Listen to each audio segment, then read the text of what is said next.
Well, now we take this problem number 19 of your textbook.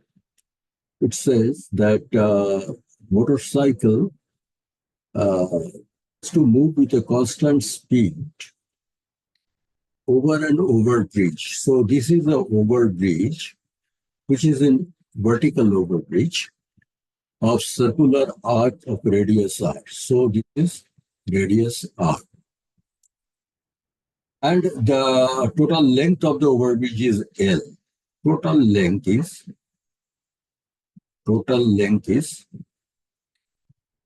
L. Suppose the motorcycle starts from rest from the highest point. That means motorcycle is here and it starts moving in this direction.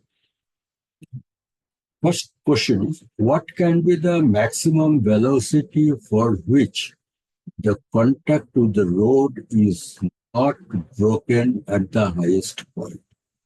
So first question A, we are at the highest point. And at the highest point, so that the centripetal force mv square by r, centripetal force and force, centripetal force.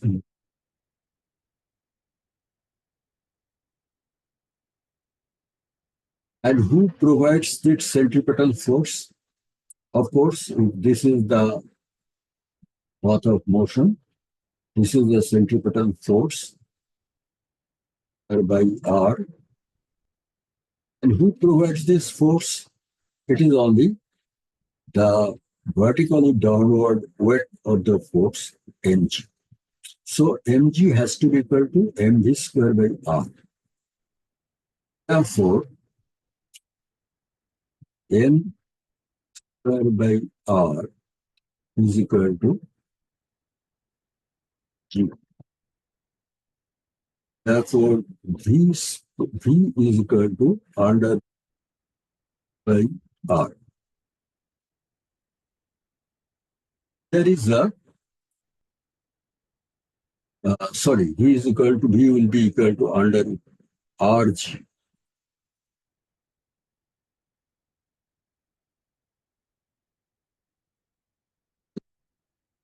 RG.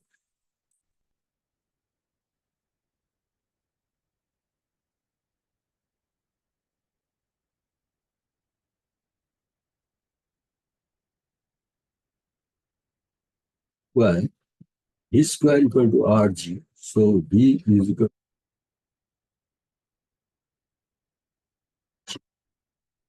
This is one answer.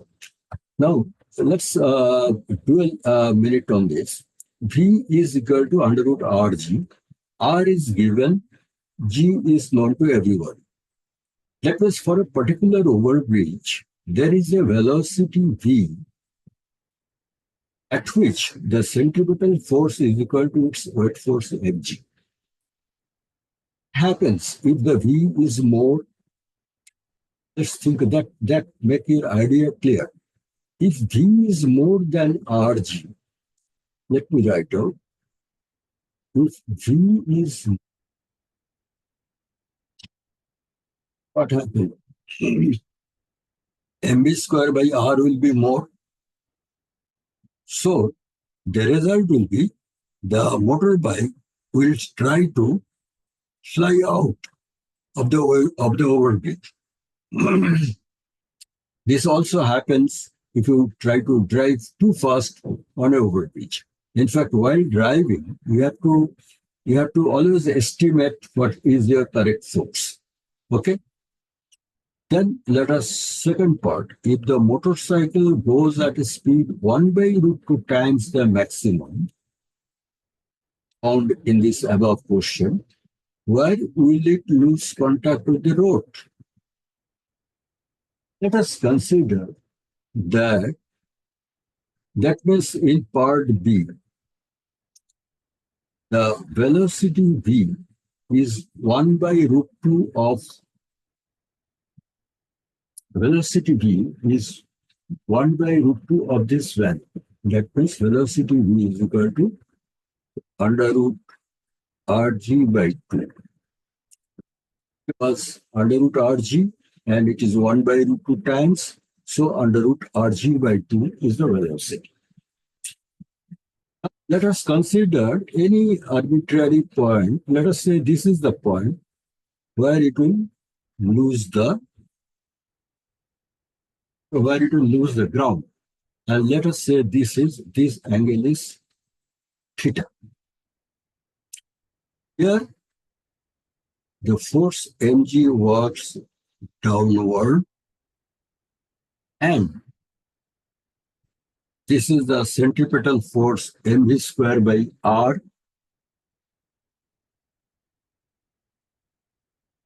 mg square by r, and this is theta, so this angle is theta. That means mg cos theta will be equal to mv square by r. In this case,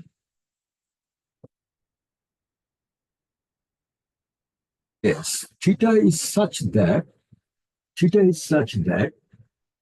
m v square by r is equal to mg cos theta. Mind it, in earlier case, mv square by r was equal to mg. Now mv square by r equal to mg cos theta.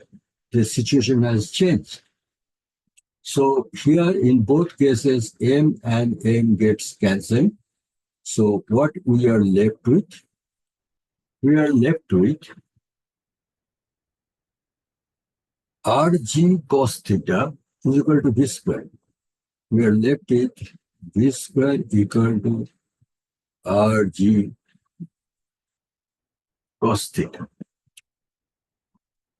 Now, what is v square?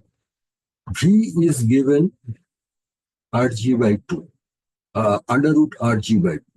So from here we get rg by 2 is equal to rg cos theta.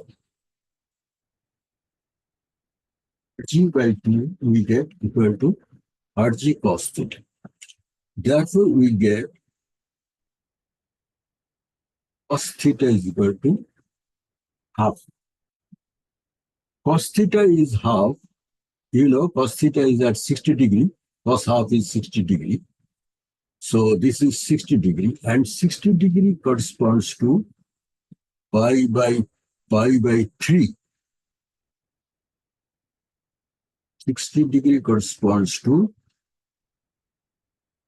pi by 3 radian.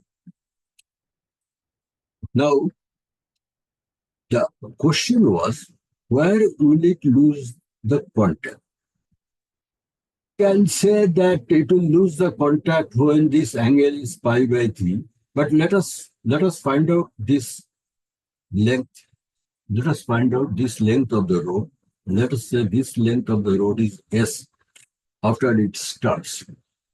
And we know that the angle theta radian, is always equal to arc by radius.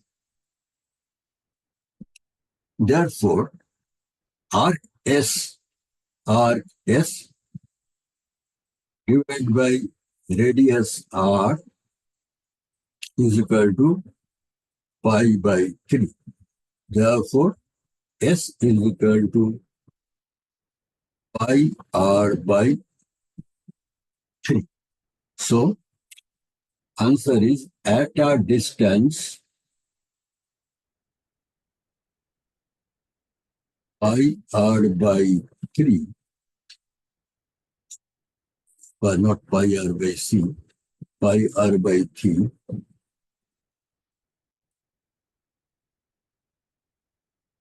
hence pi r by 3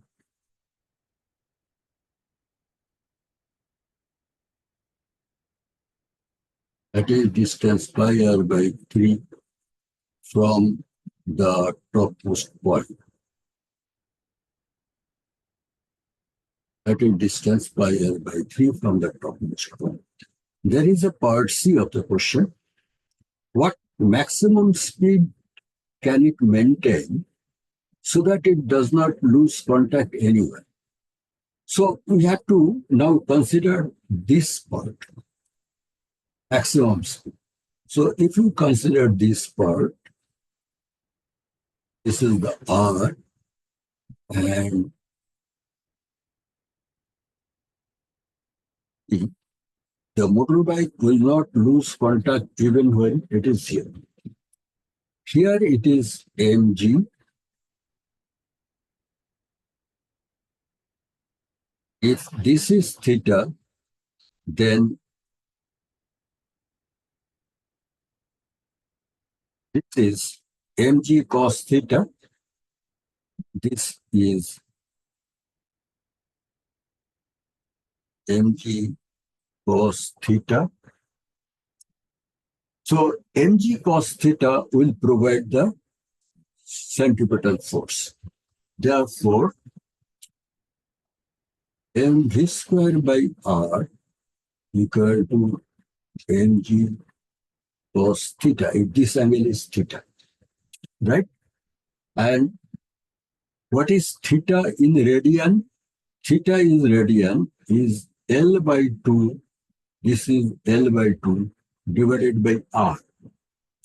Therefore, M gets cancelled. Therefore, V square equal to RG cos of theta in radian L by 2R. Theta is L by 2A.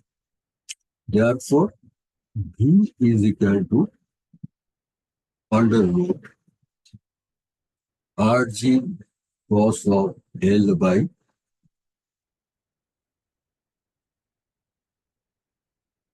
This is the maximum speed that the motorbike is taken so that it does not lose contact with the ground when it is even. Now let's take this problem 20. We also got a very difficult problem. A car goes on a horizontal road of radius r, this radius r, with a speed, with an increasing speed, acceleration a. That is a little problem here. The velocity is not tangential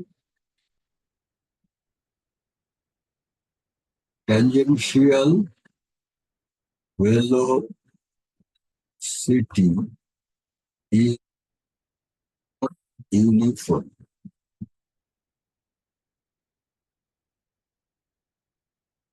That makes the problem a little different, and it says acceleration is equal to. If that is so, then what really happens? Let us say at any point the car is here. The car is here. So it has got an acceleration A in this direction, and associated force is MA. And it has got a centripetal force in this direction, which is equal to mv square by r. So there are two forces on the car in horizontal direction, horizontal forces. The resultant of these two forces, let us write this is capital R, or rather write this is F, because here normally we write capital R for the reaction. Let us say this force is F. So the resultant force,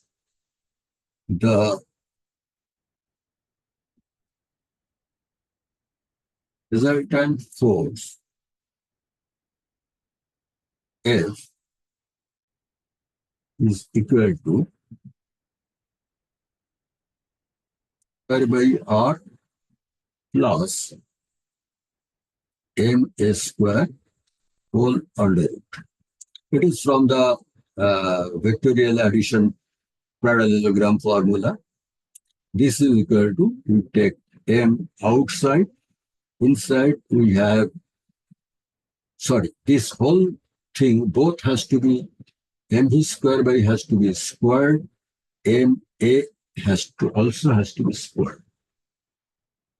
So if you take m outside, what we have, whole under root, what we will have, v to the power 4, v square square is v to the power 4, and by r square plus this a whole square. So this is the resultant force. Now who counteracts the resultant force? Towards the resultant force.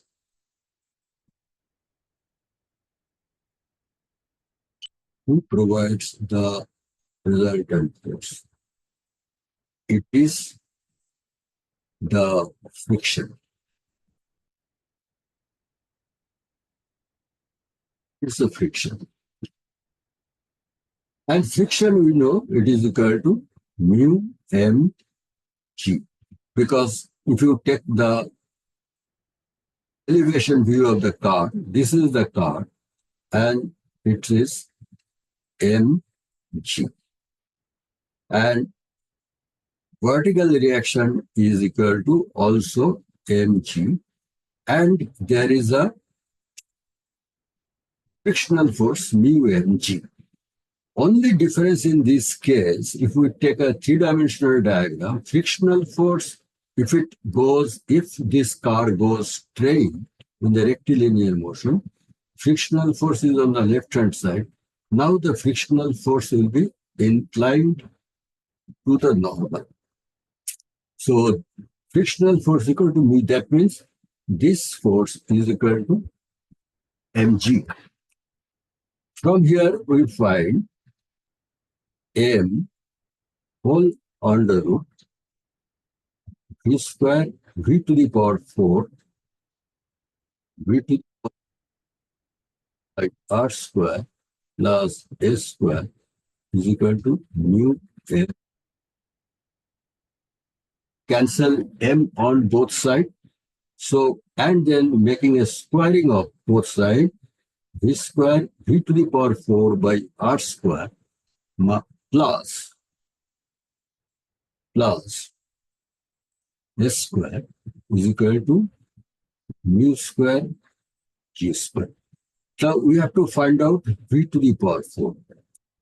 So we write it this way, v to the power 4 by r square is equal to mu square g square minus s square. Therefore, we get v to the power 4 is equal to square multiplied by mu square g square minus s square. So what is v? From here we get v is equal to r square mu square g square minus s square whole thing is also. So this is the velocity. Find the speed at which the car will skid. That means if the velocity is more than this, let us understand this. If velocity is than this v, then the car will skid. Skid in which direction? He will skid in outward. This is the solution of this problem. And next day or next time, we shall see the next problem.